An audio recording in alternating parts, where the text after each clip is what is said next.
ചില വിശ്വാസ സത്യങ്ങൾ. കൊച്ചുമോൻ പള്ളിക്കപ്പറമ്പിൽ ചിങ്ങവനം.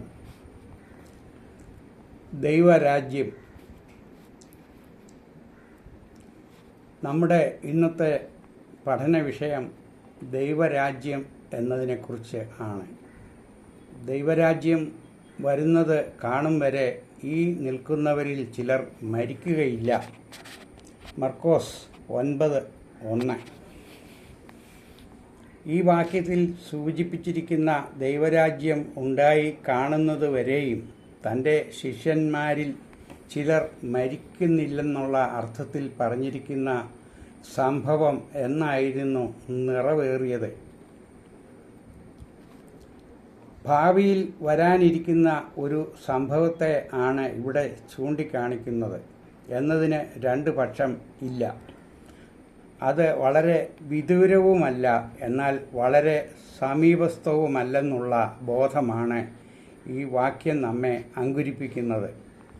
ദൈവരാജ്യത്തെപ്പറ്റി പരീശന്മാർ ചോദിച്ചപ്പോൾ അത് ഇന്ദ്രിയ ഗോചരം അല്ലെന്നും അതാ അവിടെ എന്നും ഇതാ ഇവിടെ എന്നും ആർക്കും പറയുവാൻ സാധ്യമല്ലെന്നും യേശു പറഞ്ഞു. അതിനാൽ അത് കാണാവുന്നത് അല്ലെന്ന് സാരം. ദൈവരാജ്യത്തിൽ താൻ നവമായി പാനം ചെയ്യുന്നത് വരെയും മുന്തിരിയുടെ ഈ ഫലത്തിൽ നിന്നും പാനം ചെയ്യുകയില്ലെന്ന് തൻ്റെ അന്ത്യ അത്താഴ സമയത്ത് യേശു എടുത്ത തീരുമാനത്തിലും അത് വിദൂരം അല്ലെന്ന് നമുക്ക് അനുമാനിക്കാം. എന്നാൽ AD 70 ജെറുസലേം ദേവാലയത്തിന് നാശം സംഭവിച്ച അതുമുതൽ ദൈവരാജ്യം സ്ഥാപിതമായി.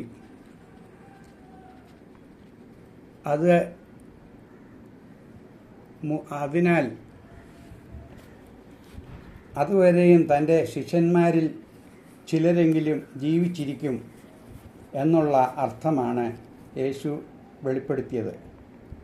അതിനുശേഷം ആണ് കൃപായുഗം ആരംഭിക്കുന്നത്. യെരുശലേം ദേവാലയത്തിൻ്റെ നാശത്തോടുകൂടി പഴയ നിയമ ബലി കർമ്മങ്ങൾ നിർത്തലാക്കുകയും ദൈവരാജ്യം സ്ഥാപിക്കുകയും ആരംഭിക്കുകയും ചെയ്തു തുടങ്ങി. മുൻകൂടാരം നിൽക്കുന്നിടത്തോളം വിശുദ്ധ മന്ദിരത്തിലേക്കുള്ള വഴി വെളിപ്പെട്ടില്ല എന്ന് പരിശുദ്ധാത്മാവ് ഇതിനാൽ തന്നോട് വെളിപ്പെടുത്തുന്നു എന്ന് എബ്രായർ 9:8 പൗലോസ് രേഖപ്പെടുത്തി. ഇവിടെ മുൻകൂടാരം എന്ന് ഉദ്ദേശിക്കുന്നത് യെരുശലേം ദേവാലയം ആണ്. അവിടെ അർപ്പിക്കുന്ന വഴിപാടുകളും യാഗങ്ങളും അവരവരുടെ മനസാക്ഷിക്ക് പൂർണ്ണമായ സംതൃപ്തി നൽകുവാൻ പര്യാപ്തമല്ല എന്ന് വന്നപ്പോൾ അതിന് പര്യവസാനം വരുത്തുവാൻ ആയി ജെറുസലേം ദേവാലയം നശിപ്പിക്കുന്ന കാലം വരെ ഈ നിൽക്കുന്നവരിൽ ചിലർ മരിക്കുകയില്ലെന്നുള്ള യേശുവിൻ്റെ പ്രവചനം ലോക ചരിത്രവും വെളിപ്പെടുത്തിത്തരുന്നു.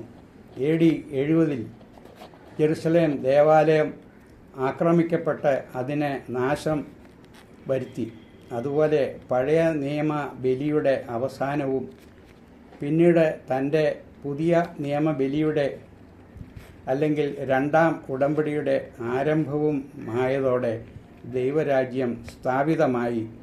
ഇതാണ് എബ്രായർ 8:7 പറഞ്ഞിരിക്കുന്നത്. എന്നാൽ അത് തേജസ്സുള്ളത് ആകയാൽ ഈ ലോക പ്രഭുവായ സാത്താൻ നാം അതിനെ കാണാതെ ഇരിക്കുവാൻ തക്കവണ്ണം നമ്മുടെ കണ്ണ് കുരുടാക്കിയിരിക്കുന്നു. 2 കൊരിന്ത്യർ 4:4.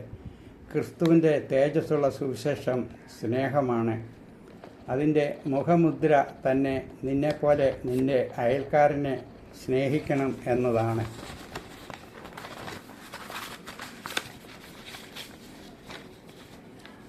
അതുപോലെ മറ്റുള്ളവർ നിങ്ങളോട് എപ്രകാരം പെരുമാറണമെന്ന് നിങ്ങൾ ആഗ്രഹിക്കുന്ന പോലെ നിങ്ങളും മറ്റുള്ളവരോട് പെരുമാറണമെന്നതാണ് യേശുവിൻ്റെ കൽപ്പന.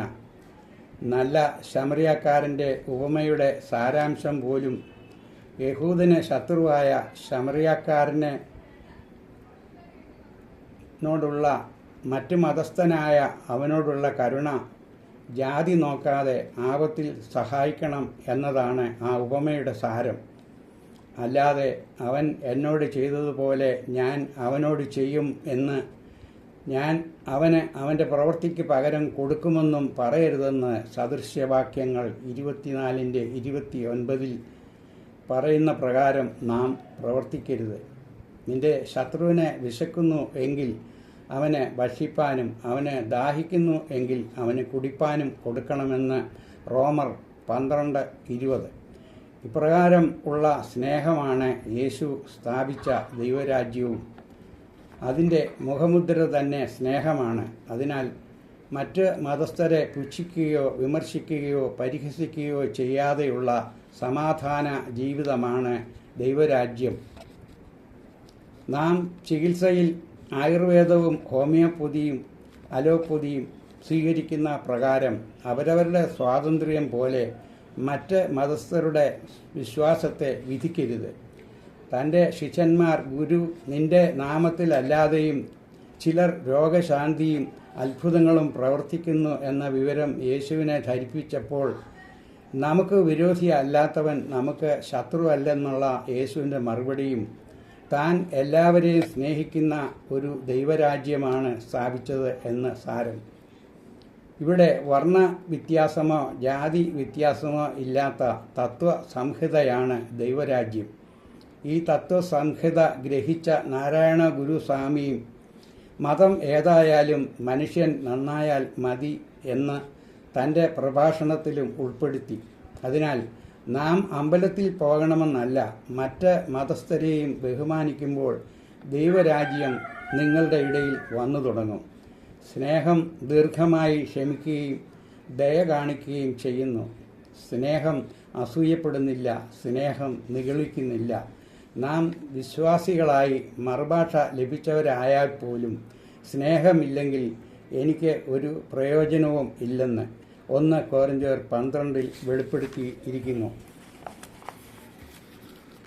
അങ്ങനെ ക്രിസ്തുവിൽ വിശ്വസിക്കുന്നവൻ ആത്മാവിൻ്റെ ഫലമായ സ്നേഹം, കരുണ, ദയ ഇവയുടെ സമൃദ്ധിയിൽ ദൈവരാജ്യത്തിന് പ്രസാദകരമായ യോഗ്യമായി തീരുന്നില്ലെങ്കിൽ യേശു തൻ്റെ സ്വന്തം ജനമായ യൂതന്മാരിൽ ഫലം കായ്ക്കാത്ത വൃക്ഷം ഒക്കെയും ഫലശൂന്യതയിൽ നശിപ്പിക്കപ്പെടുന്ന പ്രകാരം നാമും ശാപഗ്രസ്തരായി ഭവിക്കും. പിന്നെ ദൈവരാജ്യം ഏതിനോട് ഉപമിക്കേണ്ടു? ഒരു മനുഷ്യൻ എടുത്തു തൻ്റെ തോട്ടത്തിൽ ഇട്ട കടുകുമണിയോട് സാദൃശ്യം. മത്തായി 13:31. ആ കടുകുമണി അത് വളർന്ന് വൃക്ഷമായി ആകാശത്തിലെ പക്ഷികളും വന്ന് അതിൻ്റെ കൊമ്പുകളിൽ വസിക്കുകയും അതിനാൽ യാത്ര ചെയ്യുന്ന ആളുകൾക്ക് തണൽ നൽകി പൊതുപ്രയോജനവും ചെയ്യുന്നത് പോലെ പരിശുദ്ധാത്മാവിൻ്റെ വികസനം നമ്മിൽ ഉണ്ടാകുമ്പോൾ ഉണ്ടാകുന്ന പൊതുപ്രയോജനം പൊതുജനങ്ങൾക്ക് ഉപകാരപ്രദമായി തീരുമ്പോൾ നാം ദൈവരാജ്യത്തിൽ ആകും. ഇപ്രകാരം നമ്മുടെ നന്മ പ്രവർത്തികൾ കൊണ്ട് ആത്മാവിൻ്റെ കടുകുമണിയുടെ വിത്ത് വൃക്ഷമാക്കി തീർക്കുമ്പോൾ അതിൽ പക്ഷികൾ വസിക്കുകയും വളരുകയും ചെയ്യുവാൻ സാധിക്കുന്ന പ്രകാരം നമ്മുടെ നല്ല പ്രവൃത്തികൾ ആത്മീയ വൃക്ഷത്തിൽ ഫലമുണ്ടായി അതിൻ്റെ വളർച്ചയ്ക്കും ഉയർച്ചയ്ക്കും സഹായിക്കുന്ന തരത്തിൽ ആകുമ്പോൾ ദൈവരാജ്യത്തിൻ്റെ പൗരത്വം നമുക്ക് ലഭിക്കുന്നു. എന്നാൽ ഇന്ത്യ റിപ്പബ്ലിക് ആയതുപോലെ ഭൂമിയിൽ ദൈവരാജ്യം ശക്തിയോടെ സ്ഥാപിക്കപ്പെട്ടത് യെരുശലേം ദേവാലയത്തിൻ്റെ നാശം മുതൽ ആണ്. അതിനാൽ ആത്മാവിൻ്റെ പ്രകാശനം നമുക്ക് പൊതുപ്രയോജനത്തിനായി നൽകപ്പെട്ടിരിക്കുന്നു. 1 കൊരിന്ത്യർ 12:7. അതുകൊണ്ട് നാം നമ്മുടെ നന്മ പ്രവർത്തികൾ വഴി ദൈവരാജ്യത്തിൻ്റെ അംഗങ്ങളായി തീരുകയും ചെയ്യുവാൻ ദൈവം ആഗ്രഹിക്കുന്നു. നമ്മുടെ സഭയിൽ ദൈവരാജ്യത്തിന് യോഗ്യമായ പ്രവൃത്തികൾ കുറഞ്ഞു കാണുന്നത് കഷ്ടം തന്നെ. വിധവയുടെ ചില്ലിക്കാശിൽ പ്രസാദിച്ച ദൈവത്തിന് നാം അഗതികളെയും വിധവമാരെയും പ്രത്യുപകാരം ചെയ്തു സഹായിക്കുന്നത് കാണാൻ ഇടവരട്ടെ. ഞാൻ വിശന്നിരുന്നു, നിങ്ങൾ എനിക്ക് ഭക്ഷണം തന്നു. ഞാൻ ദാഹിച്ചിരുന്നു, നിങ്ങൾ എനിക്ക് കുടിപ്പാൻ തന്നു എന്ന ചോദ്യത്തിന് കൊടുത്തു എന്ന് പറയുവാൻ നമ്മുടെ പ്രവൃത്തികൾ ഇടയാക്കുന്നില്ലെങ്കിൽ ഞാൻ ഉൾപ്പെടെയുള്ള ഓരോ ക്രിസ്ത്യാനിയോടും കർത്താവിൻ്റെ ഈ ചോദ്യം ഉണ്ടാകും. എന്നിൽ കായ്ക്കാത്ത കൊമ്പുകളൊക്കെയും ഞാൻ നീക്കിക്കളയും എന്ന പ്രകാരം നമ്മെ ദൈവരാജ്യത്തിൽ നിന്ന് പുറന്തള്ളപ്പെടും. നിങ്ങൾ വളരെ ഫലം കായ്ക്കുന്നതിനാൽ എൻ്റെ പിതാവ് മഹത്വപ്പെടുന്നു. അങ്ങനെ നിങ്ങൾ എൻ്റെ ശിഷ്യന്മാർ ആകും. പിതാവ് എന്നെ സ്നേഹിക്കുന്നത് പോലെ ഞാനും നിങ്ങളെ സ്നേഹിക്കുന്നു എന്ന് പറയുവാൻ തക്കവണ്ണം നമ്മുടെ സഭ നല്ല പ്രവൃത്തികൾ, കലാലയങ്ങൾ, ആശുപത്രി മുതലായവ സാമ്പത്തിക അഭിവൃദ്ധിക്ക് ലക്ഷ്യമിട്ട് പ്രവർത്തിക്കുന്നതിനേക്കാൾ നന്മ പ്രവൃത്തികളായ ആതുരാലയങ്ങളും അഗതികൾക്കുള്ള പാർപ്പിട സൗകര്യങ്ങളും സാധുക്കൾക്ക് വസ്ത്രദാനങ്ങളും ചെയ്ത് അതിലൊക്കെയും ശുഷ്കാന്തി കൊടുത്ത് രോഗികൾക്ക് ഉള്ള സഹായവും നന്മ വഴിയുള്ള പ്രവർത്തനങ്ങൾ ക്രിസ്തീയ ധർമ്മം ചെയ്ത് ദൈവരാജ്യത്തെപ്പറ്റി അറിഞ്ഞ് എൻ്റെ രാജ്യം ഐഹികമല്ലെന്ന് പഠിപ്പിച്ച ദൈവരാജ്യത്തിൻ്റെ പൗരത്വത്തിന് നമ്മെ ഓരോരുത്തരെയും യോഗ്യന്മാരാക്കി തീർക്കുവാൻ തക്കവണ്ണം നമ്മുടെ നന്മ പ്രവർത്തികൾ നമ്മെ സഹായിക്കട്ടെ. Thank you.